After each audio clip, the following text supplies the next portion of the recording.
ದುಡ್ಡು ಮಾಡಬೇಕು.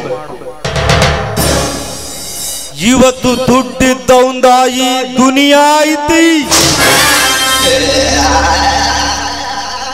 ಅದು ಹೆಂಗಾರ ಬರ್ಲಿ, ಯಾವ ರೂಪದಾಗಾರ ಬರ್ಲಿ, ಮೊದಲು ದುಡ್ಡು ಮಾಡಬೇಕು, ಶ್ರೀಮಂತ ಆಗಬೇಕು.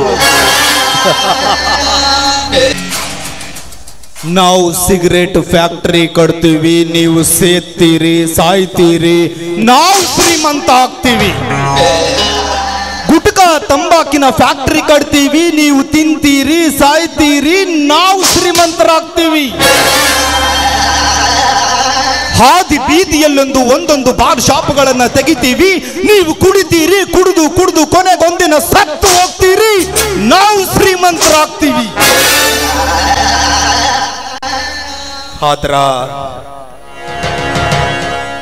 ಈ ದೇಶದ ಬೆನ್ನೆಲುಬು ಅಂತ ಅನಿಸಿಕೊಂಡ ನಮ್ಮ ರೈತ ಬೆವರು ಸುರಿಸಿ ಬೆಳೆಸಿದ ಅನ್ನ ಈ ಜಗತ್ತ ತಿಂದ್ರು ರೈತ ಮಾತ್ರ ಶ್ರೀಮಂತ ಆಗಕ್ಕಿಲ್ಲ. ಯಾಕಂತ ಯಾರ ವಿಚಾರ ಮಾಡಿರೇನ? ಮಾಡಂಗಿಲ್ಲ. ಮಾಡಕ ನಮ್ಮಂತ ಶ್ರೀಮಂತರು ಬಿಡಂಗೂ ಇಲ್ಲ.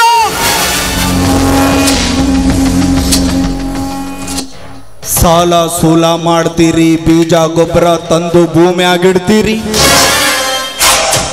ಸಮಯಕ್ಕೆ ಮಳೆ ಬರೋದಿಲ್ಲ, ಟೈಮಿಗೆ ಕರೆಂಟ್ ಇಲ್ಲ, ಬೆಳೆದ ಮಾಲಿಗೆ ಸರಿಯಾದ ಬೆಲೆನೂ ಇರೋದಿಲ್ಲ. ಆಗ ಬ್ಯಾಂಕ್ಗಳ ಮೊರೆ ಹೋಗ್ತೀರಿ, ಬೆಳೆ ಸಾಲ ತರ್ತೀರಿ.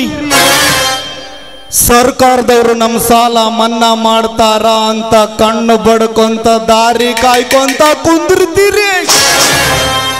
ಆಗ ರಾಜಕೀಯದವರು ಬರ್ತಾರ, ಅವರು ಆ ಜನ ಈ ಜನ ನಾವು ಆ ಭಾಗ್ಯ ತಂದೀವಿ ಈ ಭಾಗ್ಯ ತಂದೀವಿ ಅಂತ ಸುಳ್ಳು ಭಾಷಣಗಳನ್ನ ನೀಡಿ ನಿಮ್ಮಿಂದ ಊಟ ಪಡ್ಕೊಂಡು ಗೆದ್ದ ಮೇಲೆ 5 ವರ್ಷ ನಿಮ್ಮ ತಲೆ ಮ್ಯಾಗ ಅವರು ಬೂಟ್ ಕಾಲಿಟ್ಟು ಭೂಮಿಯಾಗ ತುಳಿತಾರ, ತುಳಿಸ್ಕೊಳಕಬೇಕು, ಕುಂಬಿಸ್ಕೊಳಕಬೇಕು. ಅಂದ್ರೆ ನಮ್ಮ ರೈತ ಯಾವಾಗ್ರೀ ಶ್ರೀಮಂತ ಆಕ್ಕನ? ಯಾರ ಎದುರಾಕೊಂಡು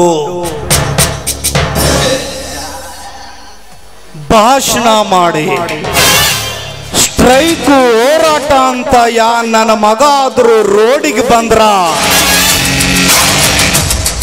ಅಂತವನ್ನ ಕಣ್ಣಾಗಿಟ್ಕೊಂಡು ಸುಳ್ಳು ಕೇಸ್ನಾಗ ಸಿಗಿಸಿ ಸಾಯೋವರೆಗೂ ಜೈಲಲ್ಲಿ ಒದ್ದು ಒಳಗಾಗ್ತೀವಿ. ಜೀವನ ಪರ್ಯಂತ ನರಳಿ ಸಾಯುವಂಗ ಅಲ್ಲೇ ಸಾಯಿಸ್ತೀವಿ. ಅಂದ್ಮ್ಯಾಗ ನಮ್ಮ ರೈತ ಯಾವಾಗ್ರೀ ಶ್ರೀಮಂತ ಅಕ್ಕನ?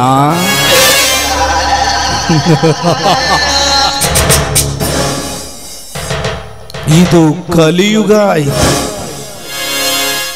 ಆಳು ಮಕ್ಕಳಾಗೆ ಇರಬೇಕು, ಶ್ರೀಮಂತರು ಶ್ರೀಮಂತರಾಗೆ ಮೆರಬೇಕು. ಇದು ಇವತ್ತಿನ ಜಗದ ನಿಯಮ ಐತೆ. ನಾವು ಶ್ರೀಮಂತರು ಹೊಡಿತೀವಿ, ಜಾರಿ ಬಿದ್ರು ಜನಕ್ಕೆ ಗೊತ್ತಾಗಬಾರ್ದು. ಹುಚ್ಚ ಹೋಯ್ದ್ರು ಕಚ್ಚಗೂ ಗೊತ್ತಾಗಬಾರ್ದು.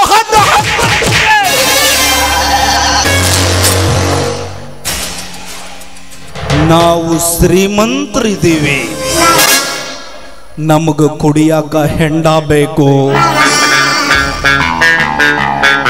ಮಗ್ಲಾಗ ಹೆಣ್ಣು ಬೇಕು.